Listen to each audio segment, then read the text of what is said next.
సంధ్యారంభవిజృంభిదం శృతిశిరస్థానాంతరాధిష్ఠితం సప్రేమ భ్రమరాభిరామమసగృత్సద్వాసనాశోభితం భోగీంద్రాభరణం సమస్తసుమనః పూజ్యం గుణావిష్కృతం సేవే శ్రీగిరి మల్లికార్జున మహాలింగం శివాలింగితం. అస్మశ్రీ గురుజనారవిందాభ్యాం నమః. సభాయే నమః. సాధ్యక్షాయి సభాయే నమో నమః. పెద్దలందరికీ కూడా అనేక సాష్టాంగ నమస్కారాలు. వేదభాష్యం చదువుకున్నాం కానీ నేనేం పెద్ద వక్తని కాదండి. వారు గురించి మన విజయవాడలో వారికి శ్రీ రామాయణ నవాహ్నిక జ్ఞానయజ్ఞ ట్రస్ట్ వారి ద్వారా సన్మానం చేసినప్పుడు వారిని చూసాం. వారి ఉపన్యాసాలు ఆ తర్వాత 2-3 యూట్యూబ్లో వినటం కూడా జరిగింది. చాలా అద్భుతమైనటువంటి చక్కగా చెప్తున్నారు. దేవీ భాగవతం చెప్పేవాళ్ళు చాలా తక్కువ మంది ఉన్నారు. దాంట్లో సనాతన సంప్రదాయంలో చెప్పేటటువంటి వారిలో వారు మహనీయులు.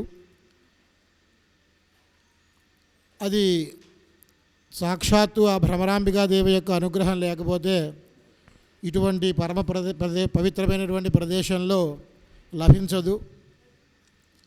ఇందాక వారి గురించి నా గురించి వారు చెప్పినవన్నీ కూడా అతిశయోక్తులే తప్ప మరొకటి కాదని సభకి విన్నవించుకుంటున్నాను. అట్లాగే కర్రి సంతోష్ కుమార్ ఘనపాఠి గారు, వారు కూడా యూట్యూబర్, అందరికీ తెలిసినటువంటి వారే. అవైదిక మతాల్ని చీల్చి చెండాడుతూ వైదిక మతాన్ని సంస్థాపన చేస్తున్నటువంటి మహనీయులు. మా తిరుపతి దేవస్థానంలో వారు వేదపారాయణదారుడిగా కూడా ఉన్నారు. ఇటు పక్కన మనకి కృష్ణ శర్మ గారు, వారి గురించి కూడా ఇందాక పరిచయం చేశారు. ఏదో వారికి మనం అడ్డు కాకుండా ఏవో 2 విషయాలు మాట్లాడటమే తప్ప మేమేం వక్తనే కాదు.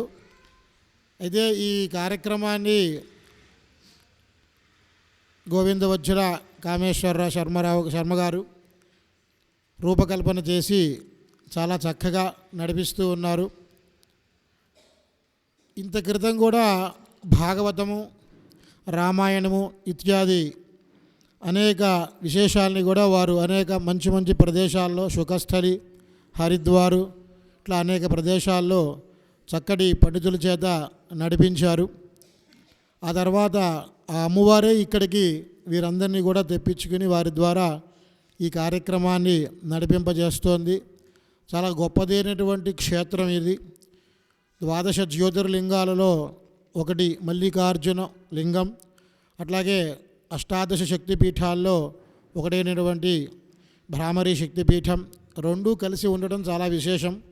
ఒకానొక గ్రంథంలో శంకరాచార్యులు వారు కూడా ఒక శ్లోకంలో మాట్లాడుతూ ఇటువంటి క్షేత్రంలో అని అనకుండా సాక్షాత్తు శ్రీశైలంలోనే నేను ఒకానొక గుహలో తపస్సు చేసుకుంటూ ఉండగా నా మీద పుట్టలు పాకి ఆ పుట్టల మీద లతలన్నీ కూడా వస్తే నిశ్చలంగా నేను ఉంటూ ఆ రకంగా సిద్ధిని పొందాలి అని చెప్పి సాక్షాత్తు జగద్గురువులైనటువంటి ఆదిశంకరాచార్యులు వారు కోరుకున్నటువంటి పరమ పవిత్రమైనటువంటి ప్రదేశం. మనం ఏ కార్యక్రమం చేసినా కూడా దేశం, కాలం, పాత్రత 3 చూడాలి అంటారు. కాలం చూస్తే మాఘమాసం, అత్యంత సమీపంలో మహాశివరాత్రి ఉన్నది. రేపటి నుండే ఇక్కడ బ్రహ్మోత్సవాలు అవి కూడా ప్రారంభమవుతున్నాయని మనకి తెలుసు. అలాగే శక్తిపీఠం, అమ్మవారి యొక్క అనుగ్రహం. దేవీ భాగవతంలో ఎక్కువగా మనకి చివరిలో అమ్మవారి గురించి, గాయత్రీ మాత గురించి కూడా వస్తుంది. గాయత్రీ మాతకి మనకి ముఖ్యమైనటువంటి సంబంధం ఏమిటి అంటే సంహితలో మనకి కృష్ణ యజుర్వేద తైత్రీయ శాఖలో ప్రజననంజ్యోతిరగ్నిర్దేవత నాంజ్యోతి అనేటువంటి అనువాకంలో సృష్టి క్రమాన్ని చెప్తారు.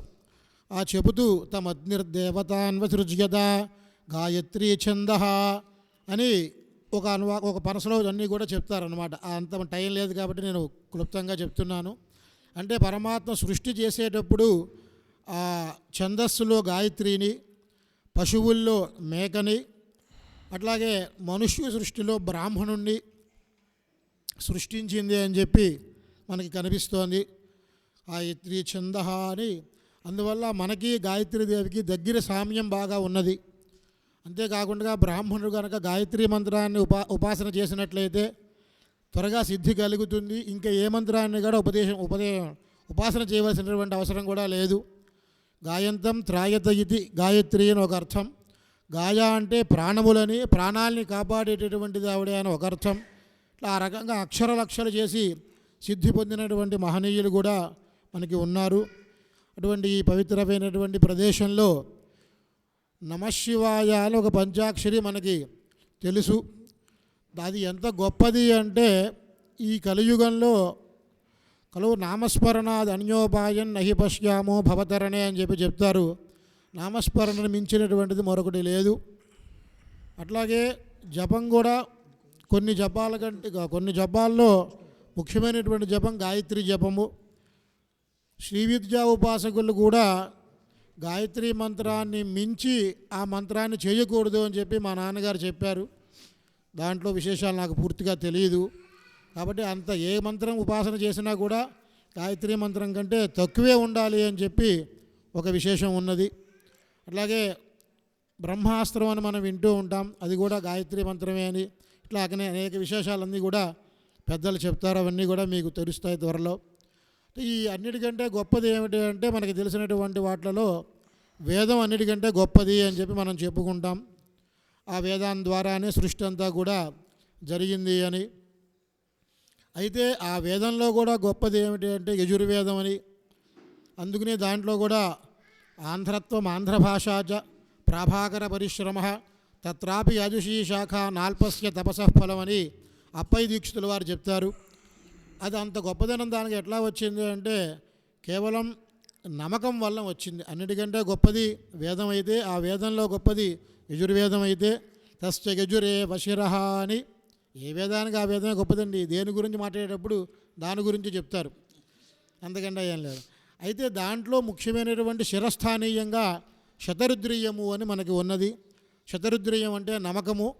దాంట్లో నమశబ్దం అనేక పర్యాయాలు ఉచ్చరించడం మూలాన నమకమని, చామే అని ఉచ్చరించడం మూలాన చమకమని, ఇట్లా 2 రకాలైనటువంటి విభాగాలు వచ్చినాయి. దాంట్లో మధ్య భాగంలో నమశివాయ అని చెప్పి ఒక మంత్రం ఉన్నది. దానివల్ల ఇదంత గొప్పతనాన్ని వచ్చింది అని చెప్తారు. ఆ లింగ పురాణంలో కూడా మాట్లాడుతూ ఈ నమశివాయ అనేటటువంటి అక్షరాల్లో పంచాక్షరిలో అన్ని వేదములు, అన్ని మంత్రములు, అన్ని ఉపనిషత్తులు, అన్ని శాఖలు అన్నీ కూడా నిక్షిప్తమై ఉన్నాయి. ప్రళయకాలంలో అవన్నీ కూడా దాంట్లో లీలమై ఉంటాయి అని చెప్తారు. ఆ నమశివాయ అనేటటువంటిది చాలా గొప్పది అయినటువంటి మంత్రం. అందువల్లనే సన్యాసం తీసుకున్నటువంటి వారు కూడా ఈ శతరుద్రీయాన్ని జపించాలి అని చెప్తారు. అలాగే భట్టభాస్కరుల వారు భాష్యం రాస్తూ శతరుద్రీయానికి విద్యారణ్య స్వామి వారు రాస్తూ కూడా ఒక్కొక్క మంత్రానికి ఒక్కొక్క విశేషం రాస్తూ వస్తారు. నమస్సోమాయచ అంటే అదొక మంత్రం, తర్వాత రుద్రాగిచ ఒక మంత్రం, దానికి ధ్యాన శ్లోకం, దాని సంపుటి ఎట్లా చెయ్యాలి, దానికి ఆహుతి ఏమి ఇవ్వాలి, ఎంత చెయ్యాలి, ఇదంతా కూడా విశేషంగా చాలా గొప్పగా ఆ శతరుద్రీయానికి చెప్తారు. అది ఇంకా ఎంత గొప్పటి అంటే మనకి తెలిసినటువంటి ఒక మంత్రం నమకం చమకం జైవ పురుష సూక్తం జయద్విదు మహాదేవేన తత్తుల్యం తన్మే మన శివ సంకల్పమస్తు అని ఒక మంత్రం మనకి ఋగ్వేదంలో కనిపిస్తూ ఉంటుంది. శివ సంకల్పములు అని చెప్తారు. అంటే నమకం చమకం పురుష సూక్తం ఈ 3 కనుక ఒకసారి పారాయణ చేసినట్లయితే వాడు సాక్షాత్తు మహాదేవుడితో సమానమవుతాడు అని చెప్తారు. ఈశ్వరుడితో సమానం అవుతారు అని చెప్పచ్చు కదా, మహాదేవుడితో సమానం అవుతారు అని చెప్పడంలో కారణం ఏమిటి అంటే మహాదేవ శబ్దం చాలా గొప్పది. ఎంత గొప్పది అంటే ఒక్కసారి మహాదేవా అని కనుక ఉచ్చరించినట్లయితే ఆ ఈశ్వరుడు మోక్షం ఇచ్చేస్తాడ. మోక్షం అంటే అంత తేలిగ్గా వచ్చేటటువంటిది కాదు, ఆ మోక్షాన్నే ఇచ్చేస్తాడ. మరి రెండోసారి మహాదేవ అంటే ఏం జరుగుతుంది అంటే తన దగ్గర ఇవ్వడానికి ఇంకేమీ లేక ఆయన మన సేవకుడుగా మన వెనకాల వచ్చేస్తాడ. అంత గొప్పది. అందువల్ల మహాదేవేన తత్తుల్యం తన్మే మన శివ సంకల్పమస్తు అని చెప్తారు.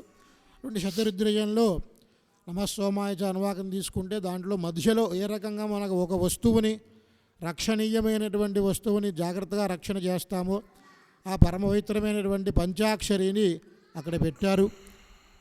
అట్లాగే ఇక్కడ మనకి మన కామేశ్వర శర్మ గారు అనేక రకాలైనటువంటి విశేషములైనటువంటి అర్చనలన్నింటినీ కూడా ఈ కార్యక్రమానికి అంగంగా చేయిస్తూ వస్తున్నారు. చండీ హోమం అని, తర్వాత సంపూర్ణంగా కృష్ణయజుర్వేద హవనం.